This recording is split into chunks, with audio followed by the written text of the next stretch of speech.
Good morning, good afternoon, and good evening, guys. Celtic Warband here, and thanks for tuning in to the Battle of Tours. This was a battle that took place on October 10th in the year 732, and some argue that this is the most important battle in early medieval history. Now, the introduction and the video description details the battle well enough, but now we get to the actual battle. So, the estimates of the Umayyad forces ranged from about 20 to 50,000.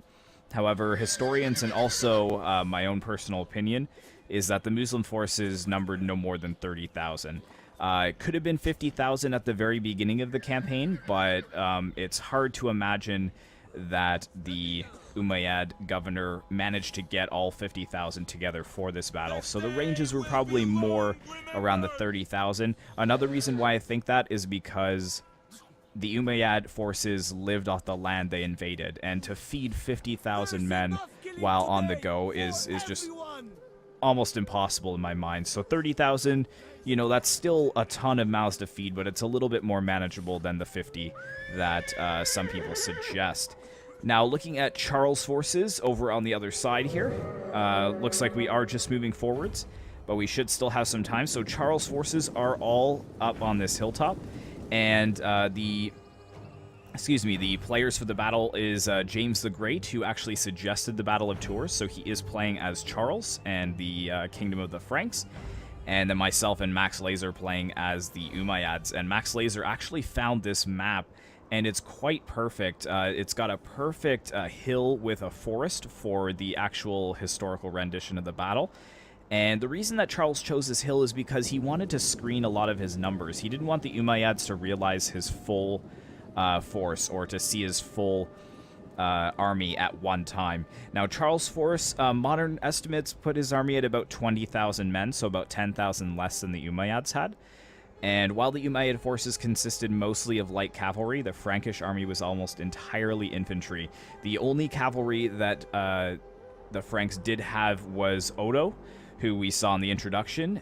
He did meet up with Charles for this battle, and he had about 200 cavalry with him, so it's a very, very small detachment. It's almost minuscule compared to the probably 22 to 24,000 Umayyad cavalry and 8,000 infantry that they did field to this battle. But look at these armies here.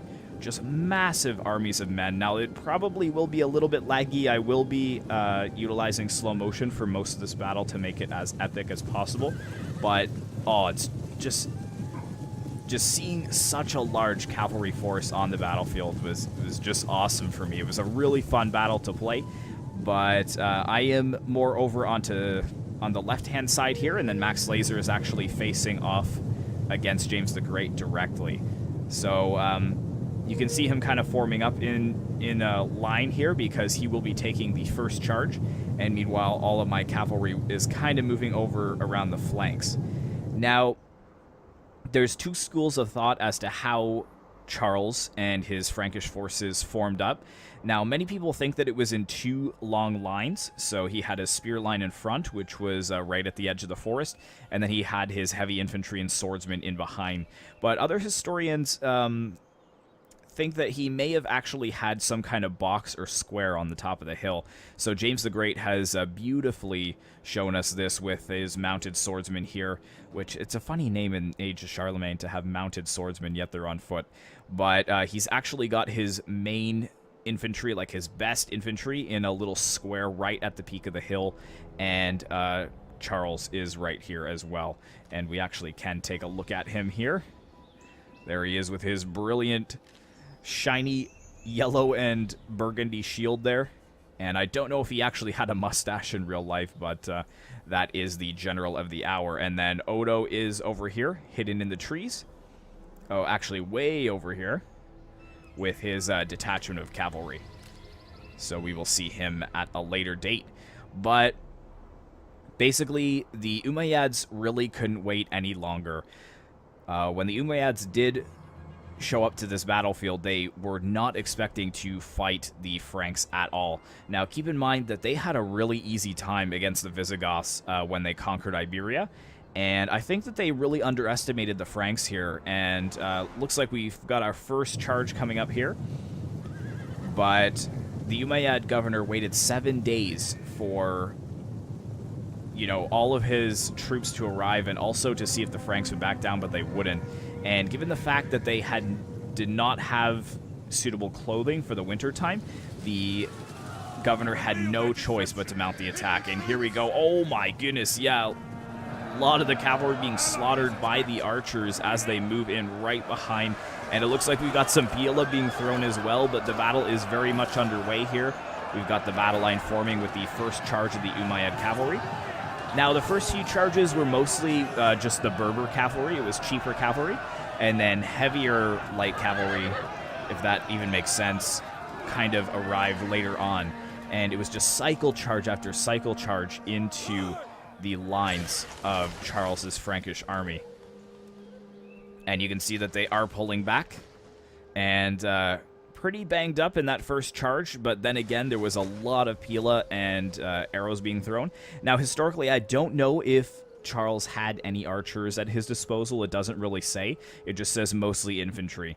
But definitely that iconic spear wall right at the front of the forested area. Now it's my turn to have a charge, so I'm bringing forward some more of my Berber light cavalry. I'm going to form them into a nice long line, about 10 abreast, I believe. I've got 4, 5, 6, 7, 8, 9, 10. Yeah, it looks like. And actually, it looks like Max Laser is sending in a couple of Berber raiders here.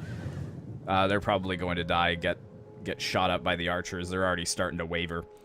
But yeah, the Umayyads just expected, with the overwhelming force of cavalry, that they were just going to hit real hard into the Frankish lines and just break them. But here we go. A little bit disorganization on my part. It was a little bit hard in the battle to actually get it right, because a lot of James the Great's units would actually disappear in the trees because they're hidden, and then they would stop charging.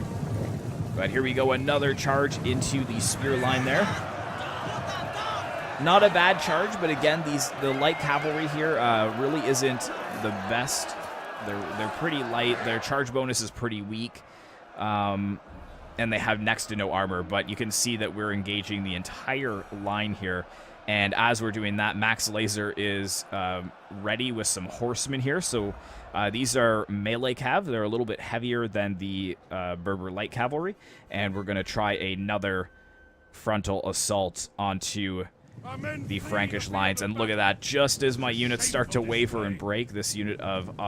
oh, we've actually got some Andalusian cavalry in the mix as well. So let's zoom down towards them. And this must have been a terrifying sight for the Umayyads. Like, I don't think that... they did suffer the one defeat against Odo the Great about 10 years prior to this battle. But since then, they really hadn't encountered too much opposition.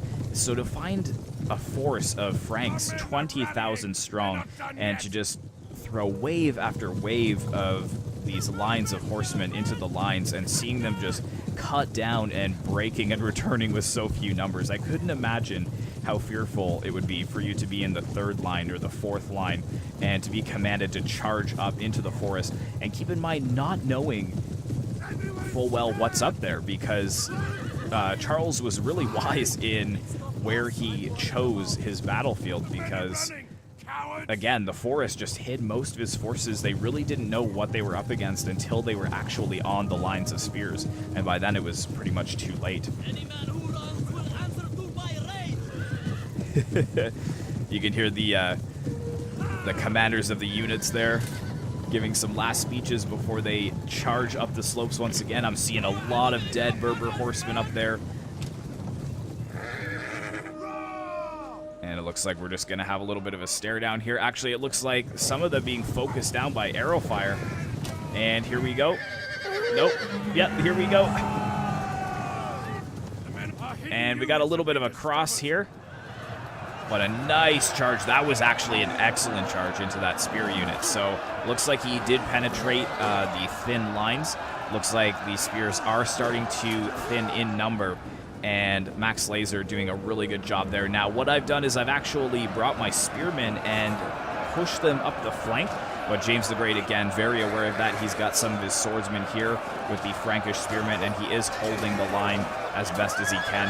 And my spearmen are pretty garbage. They do not compare to James the Great's infantry, which is historically accurate. A lot of the Umayyads chose to fight on horseback, and the ones that did fight on foot were very, very poor, or they had already lost their horse in the campaign, and they didn't have one to replace them. But there we go. It looks like some of my spears are actually pushing forwards. I'm trying to get them through this wall, but the Frankish swordsmen cutting us down as we are trying to do that. And here we go. We've got another massive line here. More of the Umayyad horsemen and the Andalusian cavalry pushing up the slopes. And you can see even Max Laser over here trying to flank around, but again, James the Great having a nice solid line of Frankish spearmen here. And it looks like the Berber horsemen are going to charge into the backs of their own spearmen, but it looks like actually they broke just in time so that they could get that charge bonus off onto the Frankish spearmen. And I'm really trying to concentrate my cavalry in some areas so that I can push through this very thin line. Because if we zoom in, you can see that it's only about 3 or 4 wide. There isn't too much holding us from breaking in and getting to these archers. And actually, over here in the center, you can see that we're doing just that. Actually moving up the slopes and engaging the Frankish archers in melee, which is excellent. But, yeah, it looks like Max Laser has his line set up again, but here we go. So at this point in the battle, it looks like Odo was able to get right behind the Umayyad lines and escape from the battlefield, and he managed to actually make it all the way back to the Umayyad camp. And the Umayyads had left all of their treasure, you know, the gold from the monasteries that they've been sacking, and I'm sure slaves and other things of that nature. They left it all at this camp under a very light guard. And Odo the Great, with his 200 cavalry, managed to actually move in and attack the fort. And word of that actually got back to the Umayyad commander and the Umayyad forces, and a lot of the Umayyad forces actually broke off from the battle because they didn't want to lose all their treasure. I mean, they had worked so hard for it. So you can see that Max Laser's forces over here through the trees, they're actually moving away from the battlefield and rushing back to the camp to save their treasure. And unfortunately, that left these lines very, very depleted. You can see that the governor over here, the Umayyad governor, the guard cavalry, is engaged in melee, but he has no one around him defending him. And it looks like actually he is dismounted. Or no, he is mounted. There he is actually. He's right there. He's fighting some of the Frankish swordsmen in melee right now. And when the Umayyad governor saw that all of his forces were trying to leave, he tried his best to rally his horsemen to him and not have the army break off and go back to camp, because that would play right into Charles's hand. And boy, did it ever. Charles was actually able to push out on his flanks like a massive wing and completely surround the Umayyad forces. And the Umayyad general actually does die in this battle. I can try and keep tabs on him here. Oh, are you kidding me? Oh, just as I moved away. I'm so unlucky with that. But yes, the Umayyad general was struck down, and it just caused mass panic among the entire Umayyad army. And just look at this battlefield here. Total carnage, and this is exactly what I'm talking about. James the Great right on it. He had his armored swordsmen and even his general here, Charles, flanking around and completely breaking the Umayyad cavalry from behind. So just utter defeat for the Umayyads. And you can see that the rest of the cavalry is leaving the battlefield to go and save their loot. But that is it, guys. I really hope that you enjoyed this battle.